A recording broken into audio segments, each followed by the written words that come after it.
أيها المؤمنون واتقوا الله فإن التقوى ملاك الحسنات فعليكم بالسنة فإن السنة تهدي إلى الإطاعة ومن يطع الله ورسوله فقد رشد.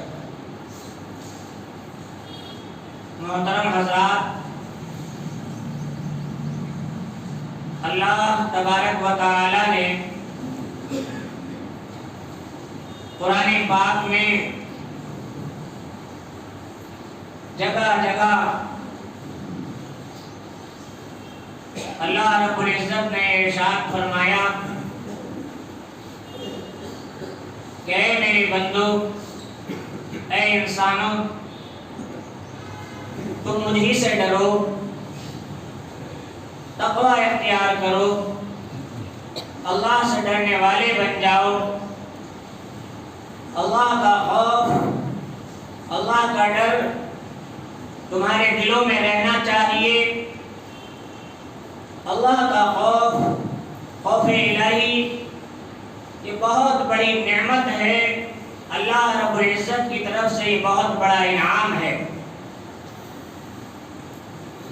انسان کے دل میں دو حالتیں ہوا کرتی ہیں، ایک حالت ہے خوف کی اور ایک حالت ہے امید کی۔ امید کا مطلب یہ ہے کہ انسان اللہ رب العزت کی رحیمی اور کریمی اور اس کی شان کو دیکھ کر توقع رکھے کہ ہمارا خالق اور ہمارا مالک ہمارے گناہ اور ہماری خطاؤں کو معاف فرما دے گا، ہماری بخشش کر دے گا۔ یہ اللہ سے امید رکھے، توقع رکھے، اس کو امید کہا جاتا ہے۔ اور خوف کہتے ہیں اللہ کی شان عظمت، اللہ کی بڑائی اور اس کی کبریائی کو دیکھتے ہوئے اللہ رب العزت کا ڈر، اللہ کے سامنے حاضر ہونے کا ڈر انسان کے دل میں پیدا ہو جائے کہ ایک دن وہ ہوگا کہ خالق کا سامنا ہوگا، مالک کا سامنا ہوگا، اور ہمیں اس دنیا کی جو ہم نے اس دنیا میں کیا ہے اس کا جواب اللہ کے حضور دینا ہوگا۔ یہ ڈر اس کے دل میں پیدا ہو جائے، اس کو خوف کہا جاتا ہے۔ اسی لیے ایمان کو اللہ کے رسول صلی اللہ علیہ وسلم نے خوف اور امید کے درمیان قرار دیا ہے۔ اللہ کے رسول صلی اللہ علیہ وسلم ارشاد فرماتے ہیں الایمان بین الخوف والرجاء، ایمان خوف اور امید کے درمیان ہے۔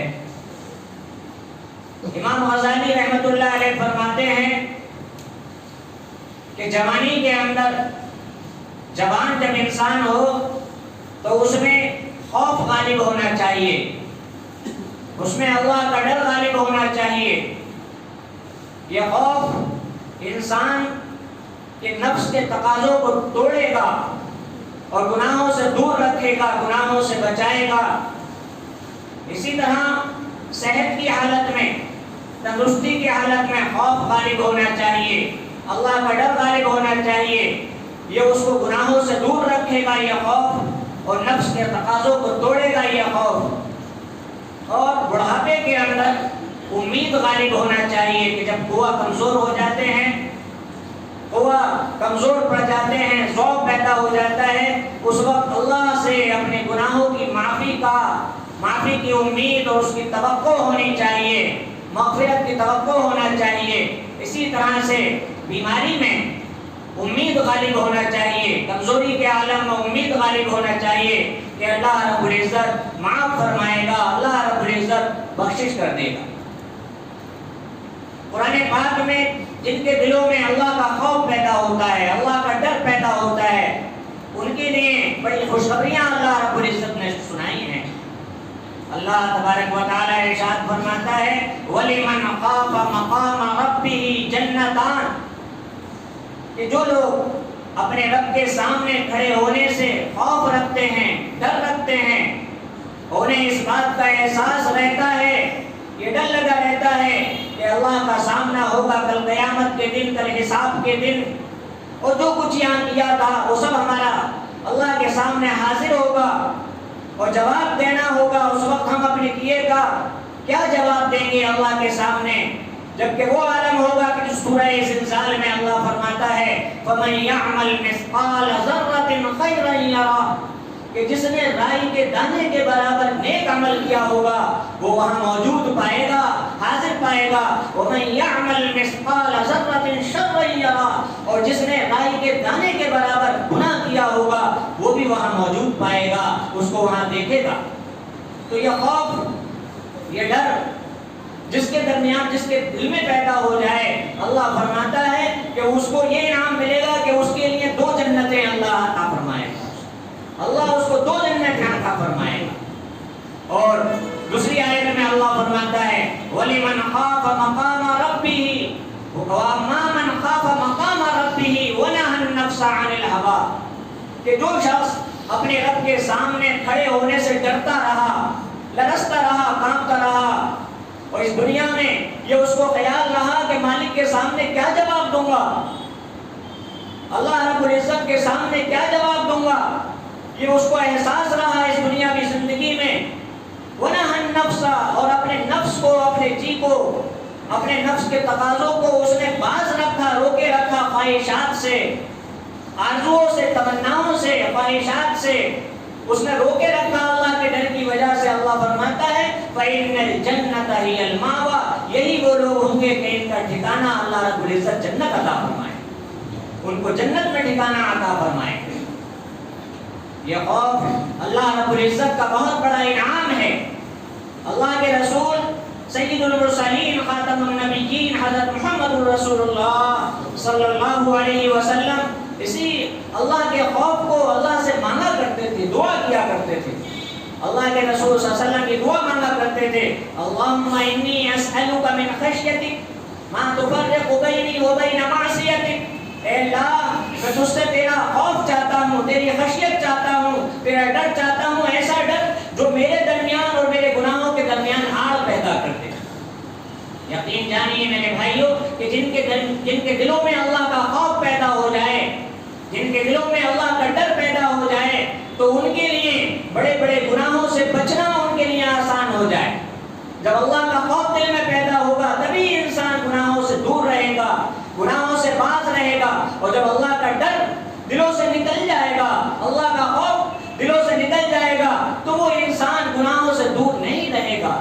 صحابہ اکرام پہلے تینوں دور، صحابہ کا دور، تابعین کا دور، تابعین کا دور، یہ وہ دور ہے کہ ان کے دلوں میں، آئیے میرے ساتھ آ جائیے، دھوپ کا وقت ہے، جنگل میں آپ بھٹک رہے ہیں، جنگل میں آپ دھوپ میں بکریاں چلا رہے ہیں، آپ کو پیاس لگ رہی ہوگی، بھوک لگ رہی ہوگی، آپ میرے ساتھ آ جائیں، کھانا تناول فرما لیں، کھانا کھا لیں۔ تو اس چرواہے نے جواب دیا انی صائم، کہ میں روزے سے ہوں۔ چرواہے نے کہا کہ میں روزے سے ہوں، میرا روزہ ہے۔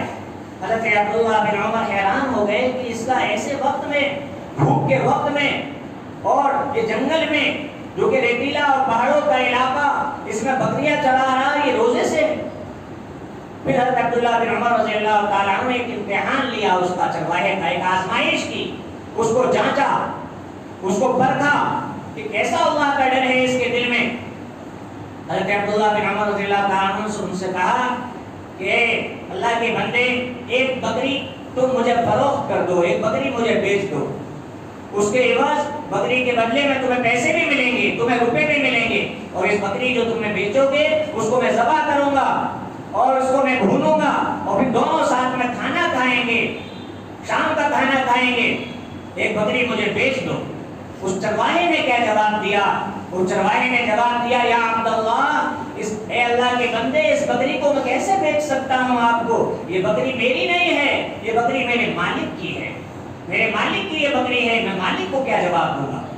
حضرت عبداللہ بن عمر رضی اللہ تعالیٰ نے کہا کہ اے بندے، تم مالک کو یہ جواب دے سکتے ہو، مالک کو یہ کہہ سکتے ہو کہ بکری بھیڑیا کھا گیا، بکری کو بھیڑیا کھا گیا، بھیڑیا آیا اور بھیڑیا لے گیا، بکری ضائع ہو گئی، اور مالک کو پتہ بھی نہیں لگے گا، اور تمہیں روپے بھی مل جائیں گے، اور تم کھاؤ گے بھی ساتھ میں، تمہیں یہ دونوں فائدہ حاصل ہوگا۔